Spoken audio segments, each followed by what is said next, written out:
बस इतना ही रखो तुम तो, हाँ बस। आपको दिख रहा है? ठीक है। देखो बेटा, आज अपन पढ़ने वाले हैं, चालू करें? इजाजत हो तो, मतलब माइंडली तुम लोग सेट हो जाओ, है ना। आज अपन पढ़ने वाले रेप्लिकेशन, ठीक है, डीएनए का रेप्लिकेशन। कल अपन ने सेंट्रल डोग्मा पढ़ा था ना, उस सेंट्रल डोग्मा में अपन ने एक वर्ड पढ़ा था रेप्लिकेशन। डीएनए खुद को रेप्लिकेट करता है, कहाँ पे करता है? न्यूक्लियस के अंदर। फिर उसके बाद में क्या होता है? डीएनए से आरएनए कैसे बनता है? ट्रांसक्रिप्शन से। फिर एमआरएनए से प्रोटीन कैसे बनेगा? ट्रांसलेशन से। इतना अपन को पता है? ओके। आज अपन पढ़ने वाले हैं रेप्लिकेशन, ठीक है। रेप्लिकेशन में होता क्या है कि जो डीएनए है वो पहले खुद को अलग अलग, मतलब कि स्ट्रैंड्स कितने होते हैं डीएनए में? दो स्ट्रैंड्स होते हैं। वो दोनों स्ट्रैंड्स अलग अलग पहले निकलना चालू होते हैं, अनफोल्ड होते हैं। अनफोल्ड होने के बाद में वहां पे काम करता है आरएनए पॉलीमरेज, ठीक है। आरएनए, डीएनए पॉलीमरेज, आरएनए तो प्रेजेंस होती है ना, डीएनए पॉलीमरेज है ना, वो आता है, छोटे छोटे प्राइमर्स होते हैं, वो वहां पे लगते हैं और नाइट्रोजिनस बेसिस के साथ में अटैच होकर वो नया स्ट्रैंड बना लेते हैं। देखो, रेप्लिकेशन का है अपने पास में formation of the two identical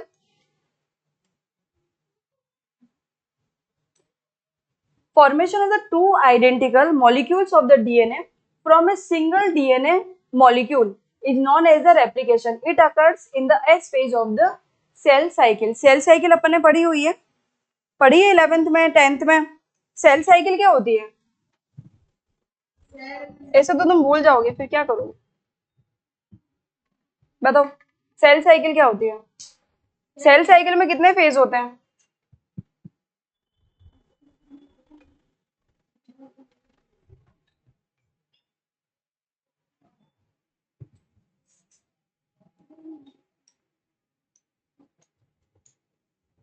ये आपकी सेल साइकिल, ठीक है। इसमें आपके दो फेज होते हैं, एक होता है इंटरमीडिएट फेज, नाम याद आ रहा है? एक है आपका M phase,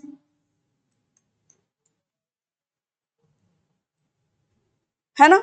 M phase, intermediate phase, ये दो फेज होते हैं ना, इनके अंदर आता है एस फेज, जो होता है सिंथेसिस फेज। उस सिंथेसिस फेज के अंदर आपका क्या बनता है? डीएनए जो है अपने आप को रेप्लिकेट करता है। क्या करता है? रेप्लिकेट। देखो, original statement of the Watson and the Crick, it has not escaped our notice. इतना इतना आपको देखने की जरूरत नहीं, ये तो मैं नोट्स लेकर आई हूँ ताकि तुम उतार लो, ठीक है। आपको ये ध्यान रखना है कि जो अपना जो रेप्लिकेशन होता है वो होता है सेमी कंजर्वेटिव नेचर से। सेमी कंजर्वेटिव नेचर क्या होता है कि जैसे ये आपका डीएनए है, डीएनए का स्ट्रैंड कितना होता है चाहत? कितने स्ट्रैंड्स का बनता है? टू स्ट्रैंड्स का, है ना। तो ये जो आपका डीएनए है ये इधर अलग आ गया और ये अलग हो गया, ठीक है। अनफोल्डिंग हो गई, क्या हो गई? अनफोल्डिंग हो गई।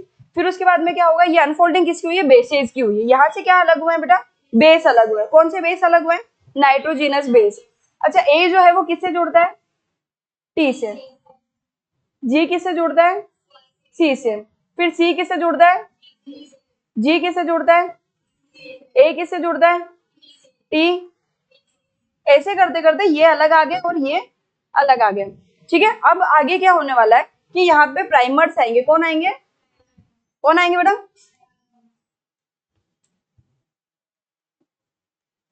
प्राइमर्स का मतलब होता है यही नाइट्रोजनस बेसिस के छोटे छोटे टुकड़े, ठीक है। जो यहाँ पर, जैसे यहाँ पर ए है और यहाँ पर तो टी था ना, तो इसके पास में अब कौन आएगा? टी से आएगा ना, तो ये प्राइमर आ गया, ठीक है। यहाँ पर है टी और इसके पास में कौन आ जाएगा? नया प्राइमर ए। फिर ये है जी, सी, सी, जी। ऐसे करते हुए ये अपना अलग स्ट्रैंड बना लेगा, ये अपना अलग स्ट्रैंड बना लेगा। बन गया। डीएनए के दो हो गए, फिर उसके बाद में ब्रेकडाउन हो जाएगा, अलग हो जाएंगे और अलग होने के बाद में नया आपके पास में डीएनए बन गया। रेप्लिकेट कर दिया इसने अपने आप को अनफोल्ड करने के बाद में, हाँ या ना। अब सुनना कि कहाँ, ये देखो लास्ट वाला पेज देखो, सबसे लास्ट।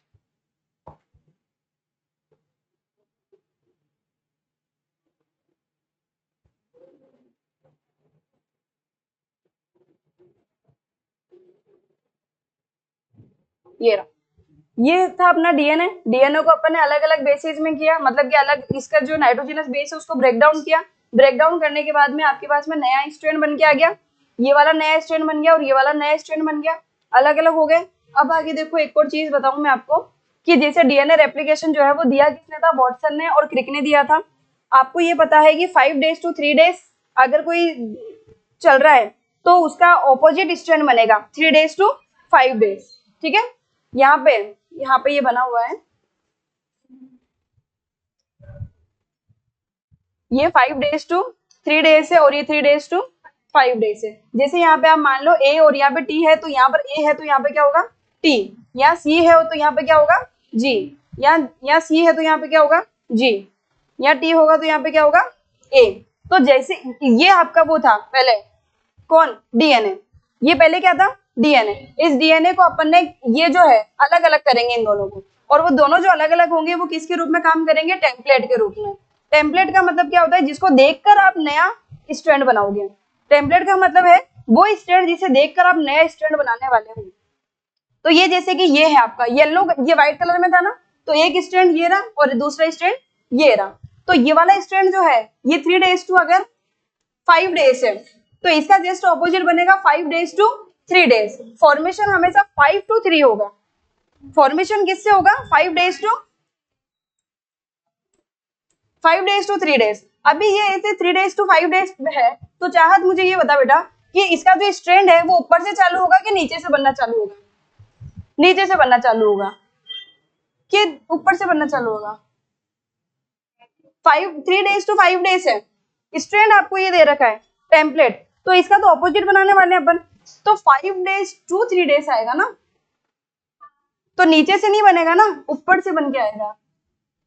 हाँ है ना, ऊपर से बन के आएगा, यानी कि आपके पास में टी को पहले ए मिलेगा और ए को फिर टी मिलेगा, जी को सी मिलेगा और फिर टी को ए मिलेगा। तो ये आपका एक बन गया, रेडी है। सेकंड आप देखो यहाँ पर है आपके पास में 3 days to, नहीं सॉरी, ये है आपके पास में टेम्पलेट। ठीक है, इसको देख के आप सामने वाला नया बनाएगा, तो नया बनाने के लिए वो कहां से चालू करेगा, 5 days to 3 days, यानी कि नीचे से ऊपर जाएगा। वापस बताऊं, आपका ये डीएनए था, इस डीएनए का अपन ने क्या किया, रेप्लिकेशन करना है। रेप्लिकेशन करने के लिए इन दोनों को आपको अलग करना पड़ेगा। जैसे ही आप इन दोनों को अलग करोगे ये किसके रूप में काम करना चालू कर देंगे, टेम्पलेट के रूप में। किसके रूप में, टेम्पलेट के रूप में। टेम्पलेट का मतलब होता है कि ये अपने इसको देखकर नया स्ट्रैंड बनेगा। ठीक है, पर हमेशा कौन सी डायरेक्शन में बनेगा, 5 days to 3 days में, ये ध्यान रखना है आपको। जैसे आपका टेम्पलेट है 3 days to 5 days, तो आपका नया कहां से बनेगा, 5 days to 3 days। अगर आपका टेम्पलेट 5 days to 3 days है तो इसका ऑपोजिट वाला जो बनेगा वो भी किससे बनेगा, 5 days to 3 days। आपको पढ़ना ही 5 days to 3 days he, 5 days to 3 days। अब इसके अंदर अपन ने, मैंने एक वर्ड बोला था semi conservative. Semi conservative nature क्या होता है डीएनए का, कि सेमी का मतलब होता है आधा, सेमी का मतलब आधा, कंजर्व आधा डीएनए कंजर्व हो गया। बताओ हो रहा है क्या, ये रहा ना एक डीएनए, ये रहा एक डीएनए, ये रहा। तो इस ये जो पूरा डीएनए बनेगा इसमें आधा क्या है, पुराना डीएनए है, और ये जो है ना इसमें भी आधा डीएनए क्या है, पुराना डीएनए है। तो ओल्ड डीएनए जब कंजर्व हो जाए तो आप क्या कहोगे, semi conservative nature of DNA. ऐसा कुछ साइंटिस्ट ने बताया, और कुछ में से कौन है वो, वाटसन और क्रिक है। इन्होंने कहा कि जो ओल्ड स्ट्रैंड है वो क्या हो जाता है, कंजर्व हो जाता है, इसीलिए अपन उसको कहते हैं सेमी कंजर्वेटिव। इसका मतलब है 50% डीएनए आपका कंजर्व हो गया। नींद आ रही है क्या, तो ज्यादा पढ़ लिया।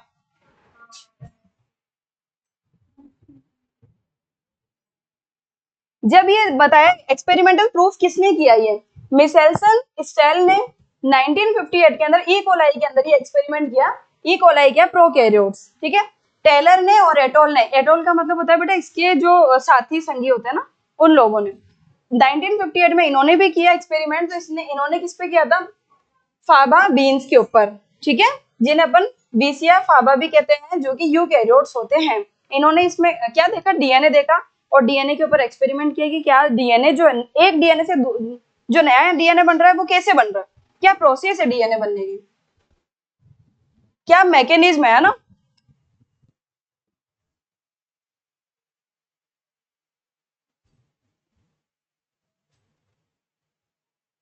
समझ में आया क्या?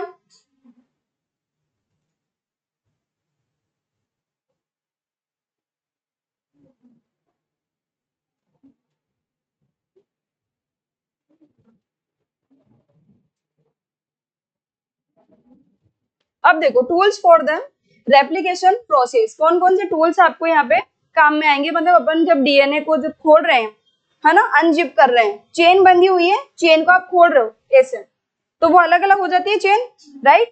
जैसे आपकी चेन है, ये बंधी हुई है ना, कौन से, ये यहाँ पर क्या प्रेजेंट है, नाइट्रोजनस बेस। जैसे ही आपने अनजिप किया तो ये अलग खुला, ये अलग खुला, ये जब खुला तो आपके सामने नाइट्रोजनस बेस सिंगल बन गए। सिंगल होने के बाद में अब आपके पास में ये देखना पड़ेगा कि ये 5 to days है कि 3 to 5 है।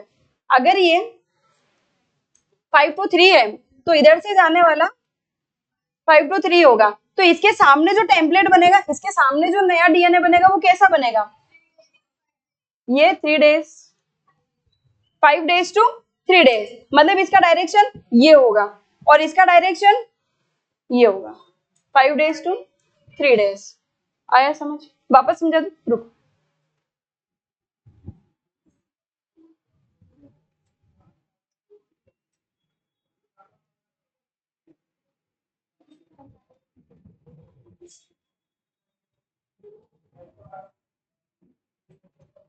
ठीक है, पहले था अपने पास में A T G C ji C A T, है ना। और यहाँ पे क्या होगा फिर बेटा, टी, दूसरा कलर यूज लेते हैं, अपने पास में कलर की कमी है क्या?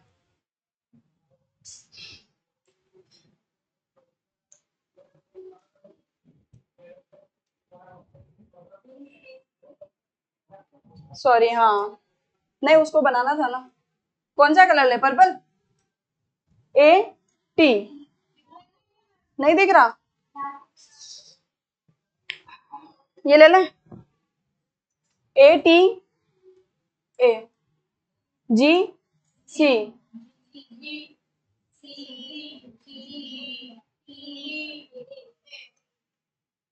है ना। अब अपने पास में जैसे ये मान लो ये टेम्पलेट था 5 days to 3 days, तो इसका ऑपोजिट होगा 3 days to 5 days होगा, सही बात है। अब आप मैं कह रही हूँ आप इसका वो बनाओ, ऑपोजिट स्ट्रैंड बनाओ। ये तो आपके पास में कौन सा बन के आया है, ये टेम्पलेट्स बन के आ गए। ये आपका डीएनए था जिसको आपने क्या किया, अनजिप किया है ना, यानी कि इसकी चेन को आपने ओपन किया ताकि इसकी स्ट्रैंड्स अलग अलग हो जाए। तो ये स्ट्रैंड नंबर 1 मान लो आप, और ये स्ट्रैंड नंबर 2, ठीक है। अब मुझे बताओ कहां से चालू करूं, इसके लिए कहां से चालू करूं, नीचे से ऊपर जाऊं,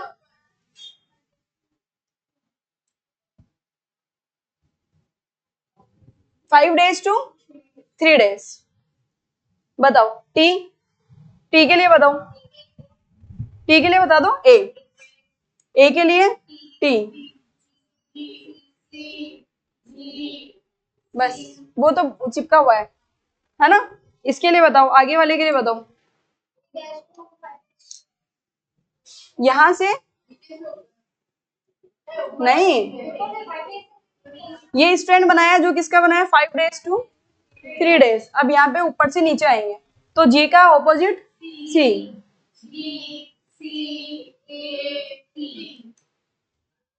है ना। यानी कि आपको हमेशा कहां जाना है,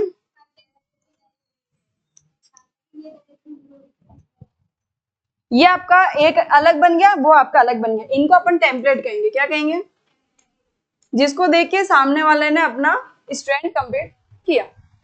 और ये टेम्पलेट नंबर 2, गॉट इट, आया समझ? चलो, मैंने आपको कहा कि अपन को सबसे जब अपन ये काम कर रहे हैं, रेप्लिकेशन जब कर रहे हैं अपन, जब अपन रेप्लिकेशन कर रहे हैं तो अपन को कुछ चीजों की जरूरत पड़ेगी, कैंची, टेप, ये चाहिए क्या बॉडी के अंदर, क्या चाहिए बॉडी के अंदर, एंजाइम्स, टेम्पलेट्स, ठीक है। तो देखो डीएनए टेम्पलेट, सबसे पहले अपन को चाहिए डीएनए टेम्पलेट। अभी बनाया, बताया मैंने कैसे बनता है। तो each template act as a template for the replication. DNA का आपका जो टेम्पलेट बनेगा ना, ये अलग वाला है ना, ये वाला, ये 1 है, ये 2 है, सॉरी, है ना, ये और ये दोनों किसकी तरह काम करेंगे, टेम्पलेट की तरह। इसको देखकर ही आगे वाला बनाएगा, है ना, और नाइट्रोजनस बेसिस के साथ में कनेक्ट होगा।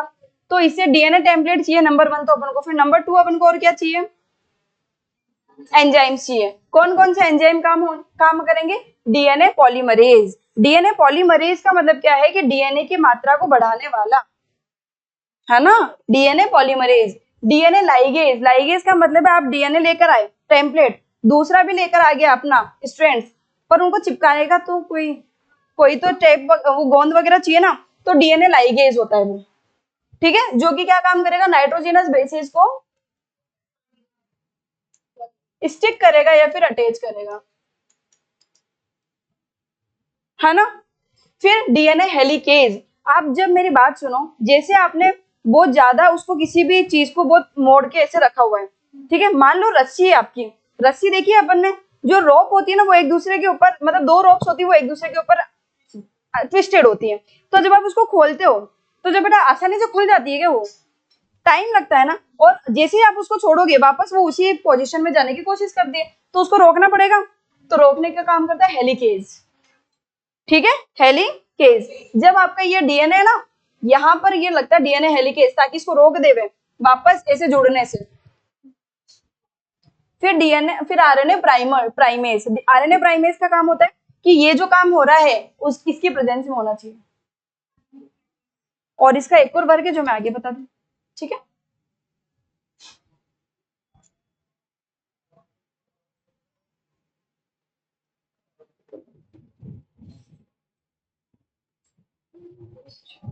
देखो और क्या चाहिए, फर्स्ट तो अपने पास क्या था, टेम्पलेट। सेकंड अपन ने क्या देखा, एंजाइम्स। क्या देख लिया, एंजाइम्स, नाम बोलो एंजाइम्स के, DNA polymerase, DNA ligase, got it. Now the next one is dNTPs. DNTPs का मतलब क्या है, अपन किसको चिपका रहे हैं,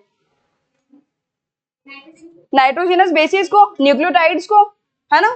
तो deoxyribo nucleoside triphosphate, it has dual function. इसका क्या काम है, इसका फुल फॉर्म था डीऑक्सीराइबो न्यूक्लियोसाइड ट्राइफॉस्फेट, उसकी फुल फॉर्म है डीएनटीपीज की, नहीं डीएनटीपीज बहुत सारी यूज लेंगे ना इसीलिए। इट हैज डुअल फंक्शन, क्या क्या काम है इसका, serve as energy providing source. अब जब आप इतना भारी काम कर रहे हो तो आपको एनर्जी चाहिए, ठीक है। They act as a substrate used for the polymerization, ये एज ए सबस्ट्रेट आपका काम करेंगे। सबस्ट्रेट का मतलब क्या होता है, बताओ, कोई ऐसा सब्सटेंस जो कि काम कर रहा है, सबस्ट्रेट वही तो होगा ना। जिस सबस्ट्रेट का मतलब होता है जिसके ऊपर ये काम हो रहा है, वो प्लेट जिसके ऊपर ये काम कर रहे हो आप, ठीक है। तो देखो मतलब कि ये डीएनटीपी क्या करेगा बेटा, इसकी प्रेजेंस में काम होना चाहिए।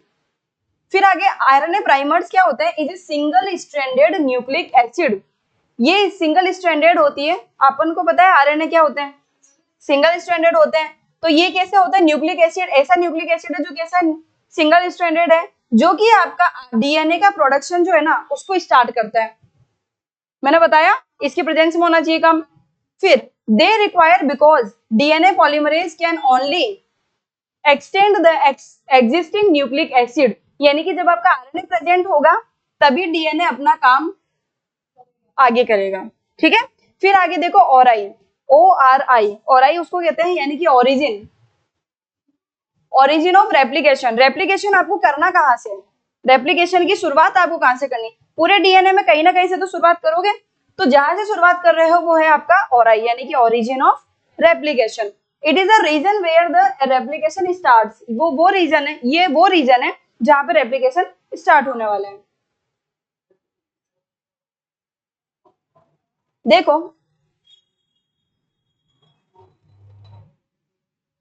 अब सबसे पहले अपन डीएनए को खोलना चालू करेंगे, तो अनजिपिंग या फिर अनवाइंडिंग, इसमें क्या होता है कि separation of the two strands can be done by the DNA helicase. मैंने आपको बताया कि डीएनए की जो फोल्डिंग है उसको आपको अगर खोलना है तो वहां पर आपको कुछ ना कुछ पत्थर लगाना पड़ेगा ताकि वो रुका रहे, वापस अपनी ओरिजिनल पोजीशन में ना जाए, तो वहां पर ये जो है आपका एंजाइम ये काम करेगा, डीएनए हेलिकेज।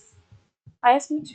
सेकंड है DNA can not separated in its entire length due to very high energy requirement. DNA जो है वो सेपरेट नहीं होगा, पूरी लेंथ से सेपरेट नहीं होगा। क्यों नहीं होगा? क्योंकि जब अपन को डीएनए को खोलना है ना, तो उसके लिए बहुत ज्यादा एनर्जी अपन को लगेगी। डीएनए को इतनी मुश्किल से तो अपन ने फोल्ड किया था हेलिकेज के साथ में, अब आप उसको क्या करना चाह रहे हो? अनफोल्ड करना चाह रहे हो, तो अपन को बहुत ज्यादा एनर्जी लगेगी। फिर देखो, the replication occur within a small opening of DNA helix known as a replication fork. ये जो है ना, ये जो खुल गया, इसको रेप्लिकेशन फोर्क कहते हैं।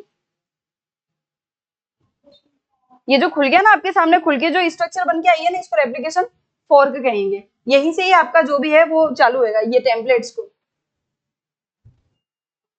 ये डीएनए हेलिकेज यहाँ पे अगर लगा, इसने इसको अनफोल्ड किया, अनफोल्ड करते यहाँ पे ओराई आ गया, ओराई आते इसने इसको ब्रेक करा, और यहाँ से अब आपका टेम्पलेट आप नया बना सकते हो, नया स्ट्रैंड बना सकते हो टेम्पलेट्स की हेल्प से। एडिशनल पॉइंट ये है कि यहाँ पर कुछ एक एंजाइम्स और है, वो काम आते हैं एसएसबी, यानी कि single stranded binding protein. Single strand जो है, ये सिंगल स्ट्रैंड ही तो बन गया, तो यहाँ पर अगर एसएसबी नहीं होगा ना, तो आपका नया स्ट्रैंड आकर नहीं चिपकेगा। क्या होना चाहिए? सिंगल स्ट्रैंडेड बाइंडिंग प्रोटीन, जहां पर दो काम आ रहे हैं। यहाँ पे एक हेलिकल हेलिक्स, एक तो हेलिकेज काम आ रहा है, जो कि कहाँ जाके लगेगा? जहां पे से आप इसको अनफोल्ड कर रहे हो। फिर दूसरी चीज, वहां पर अगर आपको नई चीज चिपकानी है तो आपको एसएसबी लगाना पड़ेगा, जो कि सिंगल स्ट्रैंडेड बाइंडिंग प्रोटीन होता है। ऐसा प्रोटीन जो कि सिंगल स्ट्रैंड रहने के लिए हेल्प करे, वापस से फोल्ड ना होने देवे, ऐसा प्रोटीन। ठीक है, prevents the reformation of hydrogen bond. Hydrogen bond वापस ना बने, क्योंकि अपन को पता है कि नाइट्रोजनस बेसिस किससे जुड़ के बनते हैं? कौन सा बॉन्ड काम करता है? हाइड्रोजन बॉन्ड काम करता है। तो ये जो एसएसबी है वो किस चीज में हेल्प करता है? कि हाइड्रोजन बॉन्ड वापस ना बने। एक और इसके अंदर है टोपो आइसोमरेज, जो कि किस चीज में हेल्प करता है? Prevents super coiling. Super coiling का मतलब होता है पूरी बुरी तरीके से इसे वापस फोल्ड हो जाना। मतलब आपको इसको रोकना है। इसको रोकने के लिए क्या क्या काम आ रहा है? हेलिकेज और SSB single stranded binding protein और टोपो आइसोमरेज।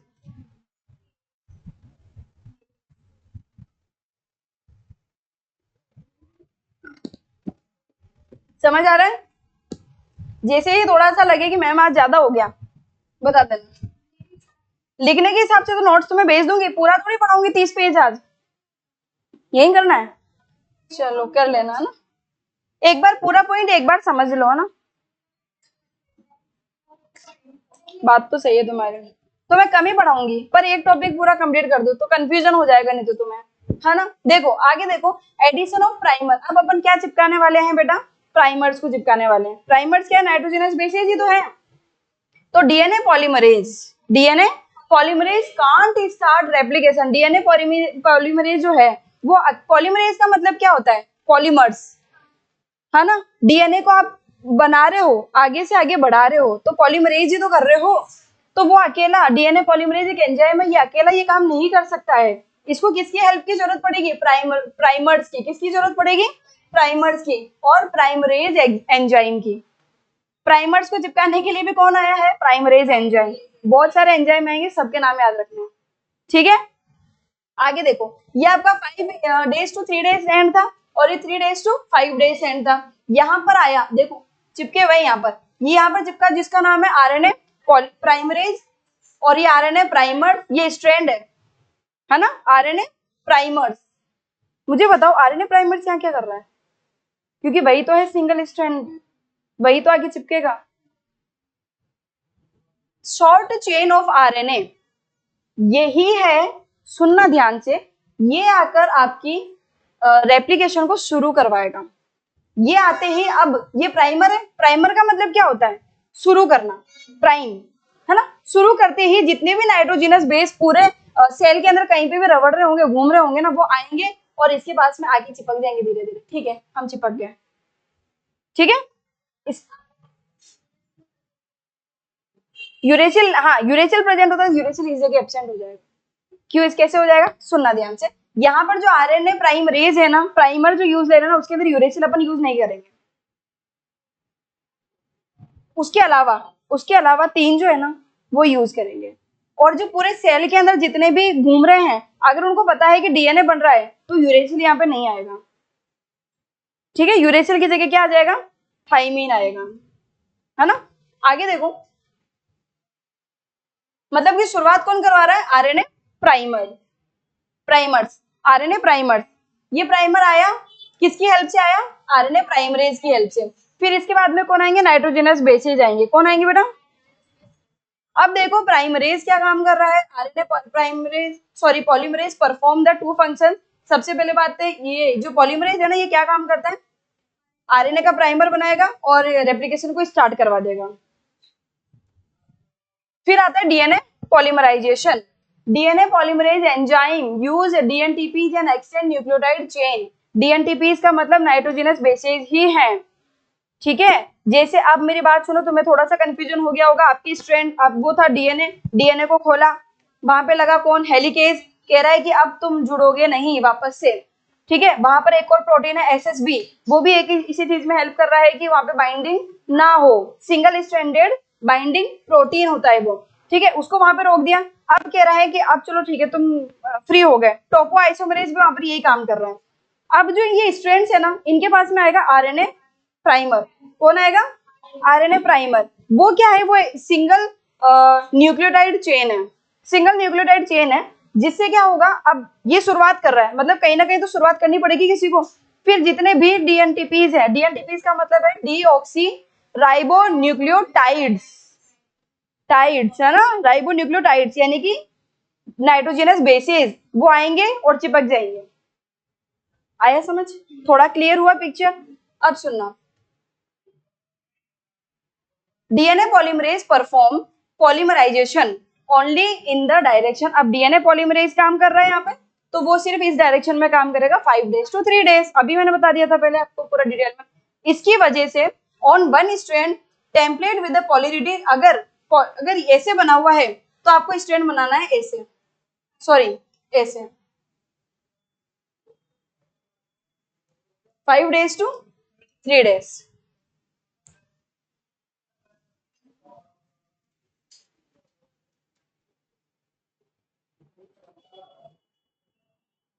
ऐसा टेम्पलेट जिसका डायरेक्शन ये है 3 days to 5 days, उसका नाम सुनना, लीडिंग, लीडिंग स्ट्रैंड। कौन सी स्ट्रैंड कहेंगे उसको अपन, लीडिंग स्ट्रैंड। क्या है डायरेक्शन, 3 days to 5 days।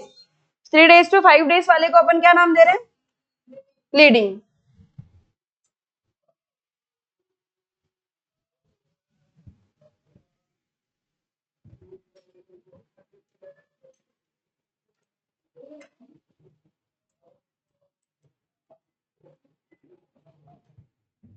और ऐसा स्ट्रैंड जिसका डायरेक्शन है 5 days to 3 days, उसका अपन नाम देंगे ये लैगिंग स्ट्रैंड। क्या नाम है, ठीक है, लीडिंग स्ट्रैंड का पता चल गया, लीडिंग 3 days to 5 days, और 5 days to 3 days होगा तो लैगिंग स्ट्रैंड। और उसका एक और नाम है ओकाजाकी फ्रेगमेंट्स। क्या नाम है,